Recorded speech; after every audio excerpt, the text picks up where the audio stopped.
So the Call of Duty Vanguard multiplayer beta is now officially over, and we got a little bit of an update from Sledgehammer talking about some things they're working on, but then that prompted me to think of, well, there are quite a few things that are in the works right now that are removing unpopular features within Call of Duty Vanguard. And also, yeah, there's still some things that are unpopular that are going to be staying around. So today, I want to take a look at both sides of the coin here and let you know of some of the good and maybe some of the bad. But that said, as we go along, let me know your thoughts down below. Did you guys enjoy the Vanguard multiplayer beta? Truth be told, I wish I would have gotten more hands-on time. I was incredibly busy these last 2 weekends, and so didn't quite get to maximize my playtime, but hopefully you got a better feel for it. So let me know what your thoughts are about the beta. And of course, if you enjoyed the video, make sure to drop a like down below. Let's aim for 1,000 likes on this video. And of course, if you are new to the channel as well, hit that subscribe button so you don't miss a single thing regarding all things Vanguard, Warzone, anything COD related. We'll keep you the deal with everything you need to know, and there's a couple of cool projects I think you guys don't want to miss, so stay here on the channel. That said, let's jump into it. So naturally, when it comes to a Call of Duty game, there's going to be popular and unpopular features. We kind of talked about this a little bit last year with Black Ops Cold War and how it went and tried to negate some of the unpopular things Modern Warfare presented, but at the same time, Vanguard now has to pose that sort of same question. What unpopular features that Sledgehammer can remove that will be beneficial to the players overall?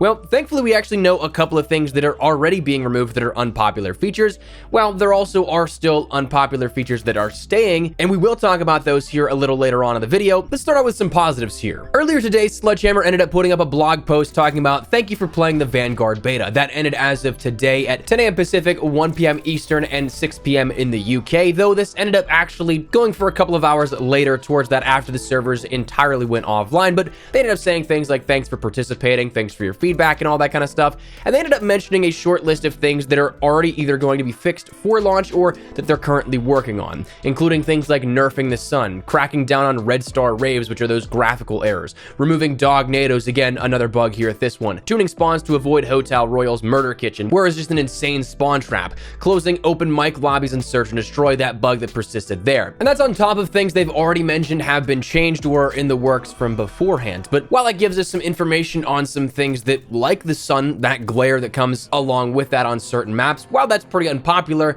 what about some other things here that we know about that we've heard or that are also rumored to be coming for launch? Well, one of the big ones that I honestly loved that was made in a change a couple of days ago was that they removed the spawn camera that ended up introducing that couple of second spawn delay. That's a Modern Warfare feature that was carried over then into Vanguard's base game that was very unpopular if you're asking me. I still don't to this day know why this was ever included within Modern Warfare and then for it to come in Vanguard as well. It's nice to see them removing that here, and hopefully that stays like that for the full launch of the game.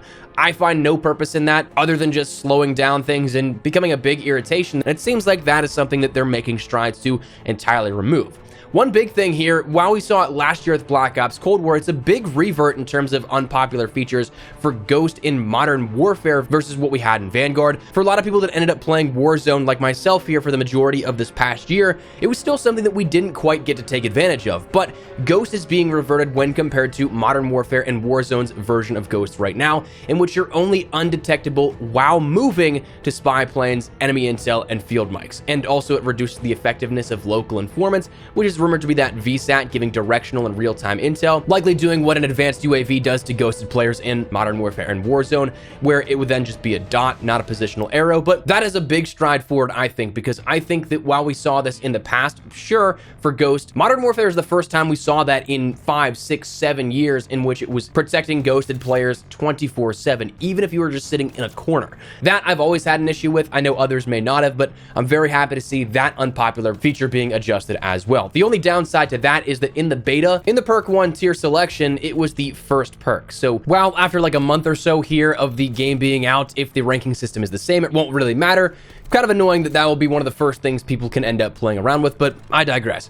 Next big thing that I'm glad is an unpopular feature that's finally being removed is the lack of ability to have an equal playing ground when it comes to field of view. That lack of FOV consoles for at least next-gen consoles. I don't know if they've confirmed or denied if it's going to be coming to PlayStation 4s and Xbox Ones, but at least for next-generation consoles, it seems like a nice adjustment here that was previously thought to be impossible on the Modern Warfare 2019 engine. While this is upgraded and for next gen, you're going to have the ability to match that of PC's FOV if you want. Probably seeing with what we see with most FOV sliders in the COD franchise of 60 at a minimum and 120 as a max, you'll be able to see more peripheral vision and therefore give you an equal playing ground against PC players. And talking PC players, if you were one of those unlucky souls like myself that ended up running into a couple of cheaters within the beta, then you got to be a real loser firstly to cheat in a beta of all things. But thankfully, these unpopular jagoffs will not be here whenever the full game launches or shortly thereafter, as anti-cheat is finally being introduced here with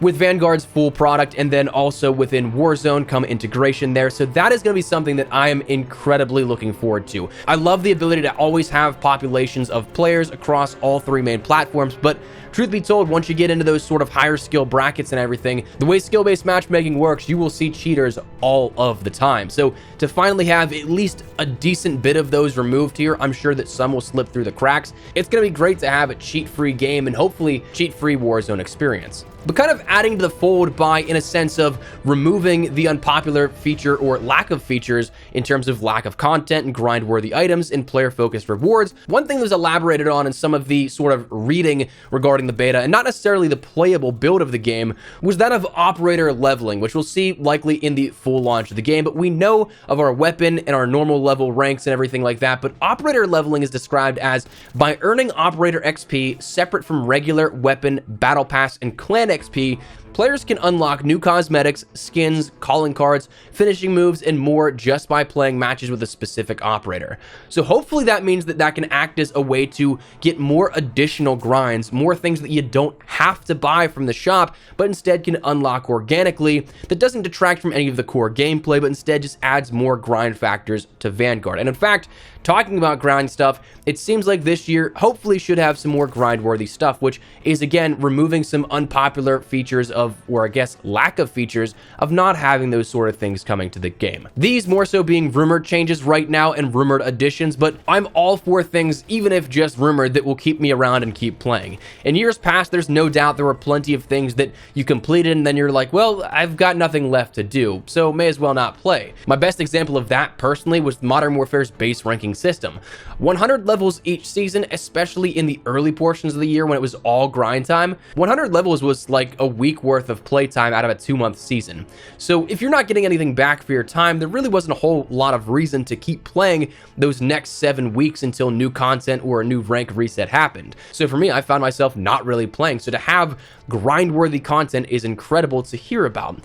Camos is something that there's rumored to be a lot. Right now, it's rumored that the number I've seen was 245, according to data miners Hey I'm Alex and Zesty COD Leaks. Those across Mastery Camos, MP, CDL, and likely Zombies as well, which does make sense to a degree, actually. We saw 110-ish camos, I believe, in Modern Warfare's base camo system, so if you do that for as well Zombies, that's 220 right there, and then you add in a few to the CDL teams and then Mastery camos, that's right around that magic number of 240 to 250, so lots of grinding possible there. There's also rumored to be a lot of classic challenges with sections for general, multiplayer, campaign, and weapon mastery as well, with calling cards that require challenges as a result there.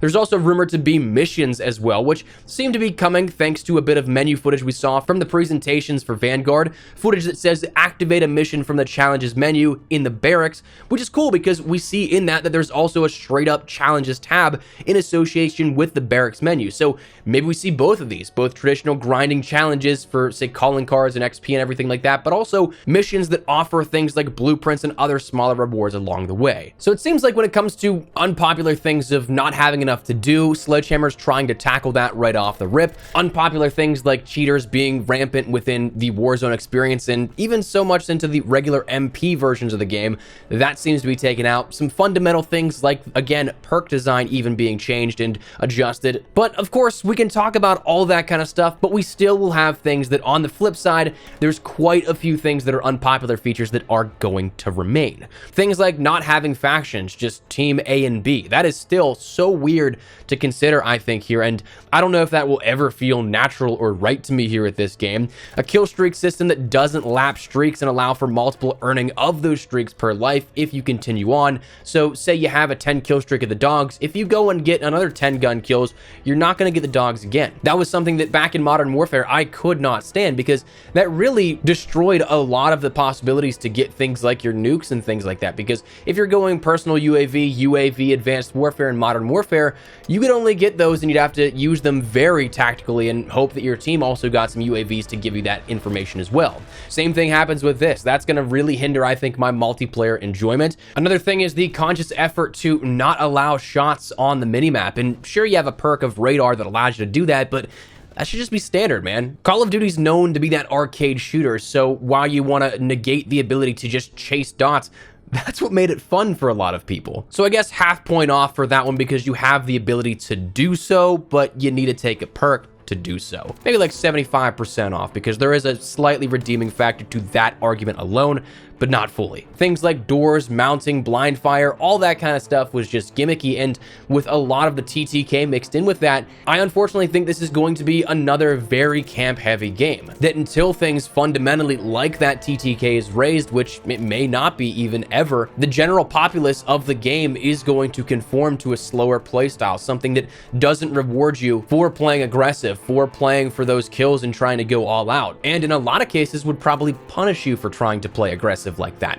I mean, when you take a look at some of these maps that have such long lines of sight, open areas with limited cover, and so many different angles that you can watch, and especially now with destructible cover that you can create your own and just peek through something, kind of reminds me of Street Side on Grozno Raid all over again. There's like 10 million different angles you can get shot from with no cover, and with a TTK that instantly deletes you, it doesn't bode well for trying to play aggressive and cross said theoretical street. So that, I think, is detrimental to the overall gameplay experience. And then, of course, the coup de grace, the creme de la creme, the skill-based matchmaking, engagement-based matchmaking, whatever you want to call it, that doesn't seem to be going away. And in fact, in the beta, it seemed ramped up to 11, which was insane to consider. I know that I sound like a broken record. I know that you can end up obviously saying, oh, you just want to play bots, which, let's be honest, man, that would be pretty fun for you if you end up going against bots the entire time, but that's not the principle of it. The principle is that connection is oftentimes very much so affected by that. I'm sure that you experienced, while not necessarily the launch servers and the full support, a ton of packet burst within the beta alone. And not to mention just the general factor of not being able to play with some friends. I truly can't go and play with some of my friends that are much more casual, because they instantly get thrown into my elo, my skill-based matchmaking lobbies, and they get stomped by comparison. So while we have a lot of cool things being sort of negated within Vanguard and some conscious efforts to make it as enjoyable a game as possible, with Sledgehammer communicating that they want to do that, it's still Call of Duty, and with some of the fundamentals shifted here in the last couple of years, some of those things that you may not like, some of those unpopular features, unpopular base mechanics, those are still persisting. So really, I guess it comes down to where you stand on it, and wherever you do, it's totally fine. The way I'm trying to look at the outlook of life in general right now is that if you enjoy it, play it. If you don't. It's that simple, I think. And with a beta now giving us that feedback, that ability to see what the game will primarily be like come launch, maybe it saved you a couple of bucks. Maybe you're sold on some of these things that we're talking about and that are going to be cool for the launch. Whatever the case, let me know down below. But hopefully you enjoyed the video. I want to talk about some of the pros and cons we learned about here within Vanguard's beta and what we can learn from beyond. So feel free to let me know how you feel down below. But if you enjoyed the video, make sure to drop a like down below. And of course, if you are new to the channel, hit that subscribe button so you don't miss a single thing regarding all things Vanguard, all things Warzone, anything COD related. We got a lot of cool projects coming up I think you guys don't want to miss. So if you're interested, hit that subscribe button. If you also want to follow me over on Twitter, Instagram, those are the best places to chat with me outside of YouTube. So if you guys want to strike up a conversation, ask me a question, whatever the case may be, that link's down there in the description below. That's it. Thanks so much for watching. My name is Espresso. See you guys later. Take care and peace.